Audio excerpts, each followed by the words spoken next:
Magandang umaga po sa ating lahat na narito sa Christian Bible Church of the Philippines. It's our blessing that we come together again in worship. So, yung minasa ni Pastor Mike kanina na Isaiah 61, ito yung passage where Jesus quoted and referred to himself as the anointed Savior. Na sinasabi niyang siya ang napili na magdala ng magandang balita sa mga inapi. At siya ang magpapagaling sa mga sugatan, sa mga broken-hearted, no? And siya ang magpapalaya sa mga bilanggo. So, friends, ano man ang kalagayan natin, nawa tayo'y maging tulad ni Jesus na nagpro-proclaim ng good news to the ones who need to hear it. Nagpapadala tayo ng magandang balita tungkol kay Jesus. At siya ang makakawasak ng kapangyarihan ng kasalanan at kadiliman. He breaks the power of sin and darkness. And siya ang nag-aayos ng mga kaguluhan sa mundo. He brings chaos back into order. And inaampon niya ang mga ulila at tinuturing niyang bilang anak. So, He makes the orphans sons and daughters. So, church, why don't we all stand and let us sing of God's amazing grace and amazing love. Purihin natin ang Panginoon. Punuin natin ang lugar na to ng Kanyang praises. Let's all sing together.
Son and daughter, the King of glory, who rules the nations with truth and justice, shines like the sun in all of its brilliance, the King of glory, the King above all kings. We sing Amazing Grace. This is amazing grace. This is unfailing love.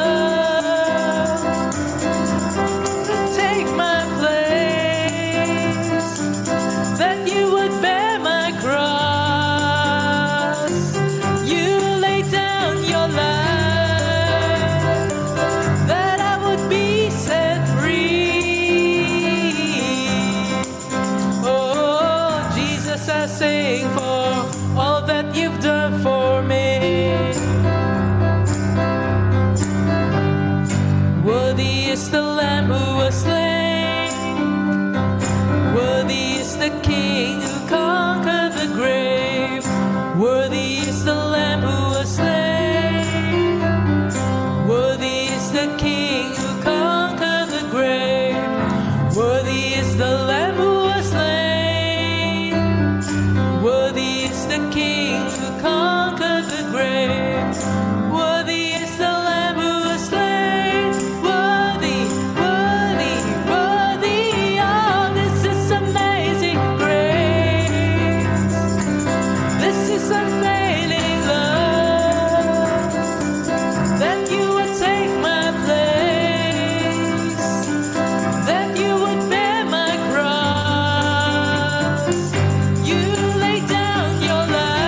I say for all that you've done for me.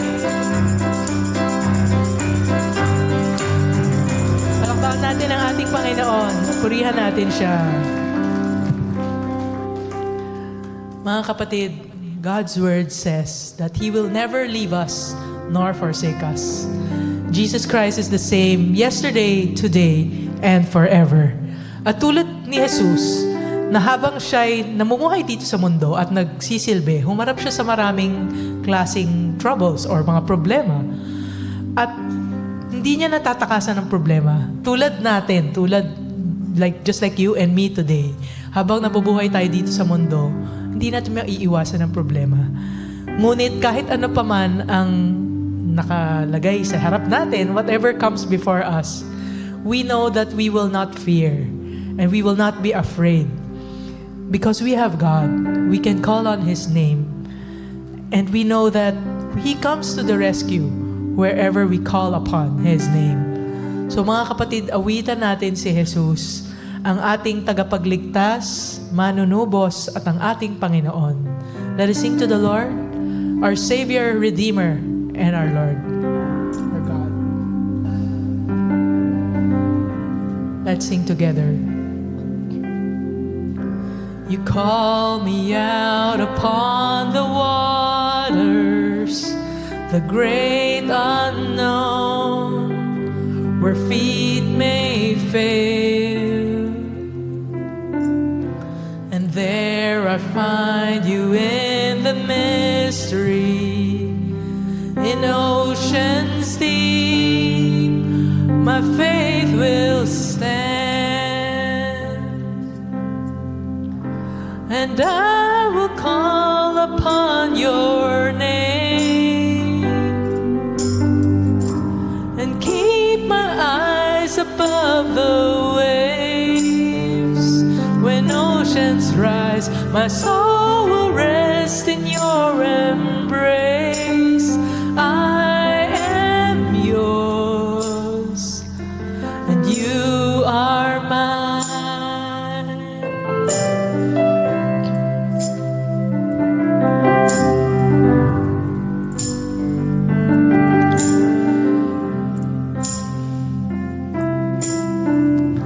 Your grace abounds in deepest waters. Your sovereign hand will be my guide. Where feet may fail and fear surrounds me, you've never failed and you won't stop now. And I will call upon your name, yes, Lord, and keep my eyes above the waves. When oceans rise, my soul will rest in your embrace.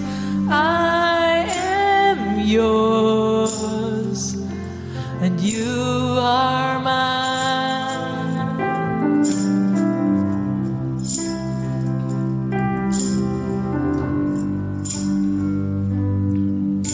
Call on the Holy Spirit. Spirit, lead me where my trust is without waters. Let me walk upon the waters wherever you would call me. Take me deeper than my feet could ever wander, and my faith will be made stronger in the presence of my Savior. Spirit, lead me where my trust is without borders. Let me walk upon the waters wherever you would call me. Take me deeper than my feet could ever wander, and my faith will be made stronger in the presence of my Savior. Spirit, lead me where my trust is without borders. Let me walk upon the waters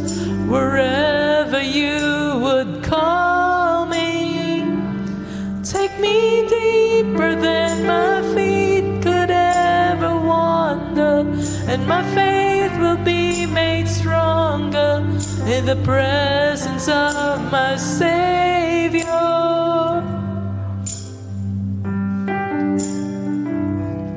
Yes, our hope is in the Lord. We call upon His name. And I will call upon your name and keep my eyes above the waves. When oceans rise, my soul will rest in your embrace. I am yours, and you are mine. Thank you, Lord. Salamat, Lord, that when we call upon you, nabubuhayan kami ng pag-asa kahit anuman ang aming pinagdadaanan. Church, let us continue to lift up to the Lord and declare to Him how much we love Him.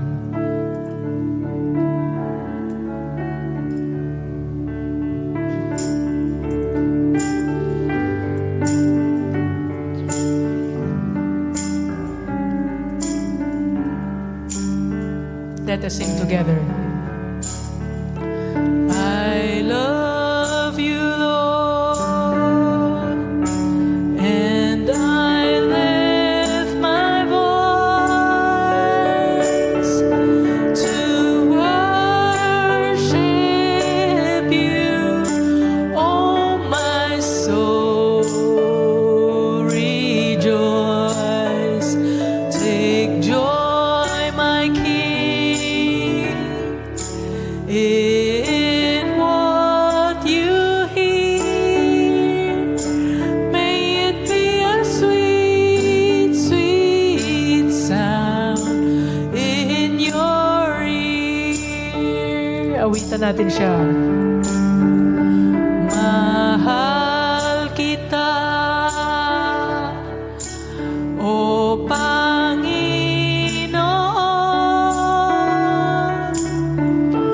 buong buhay sa iyo alay. Nawa, O Diyos, iyong tanggapin ang aking papuri at pag-ibig. Let us praise the Lord one last time and give our all. Mahal kita,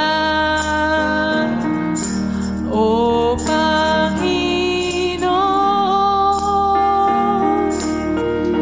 buong buhay sa iyo alay.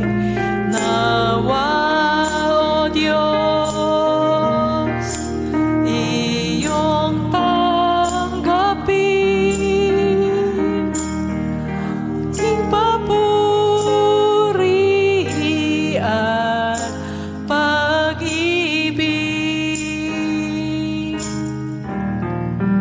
Ang aking papuri at pag-ibig.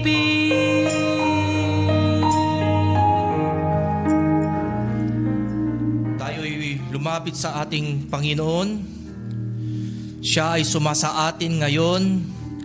Sabihin niyo buong puso, mga kapatid, Panginoon, mahal kita. Sapagkat ikaw lamang ang nagmahal sa akin ng ganito.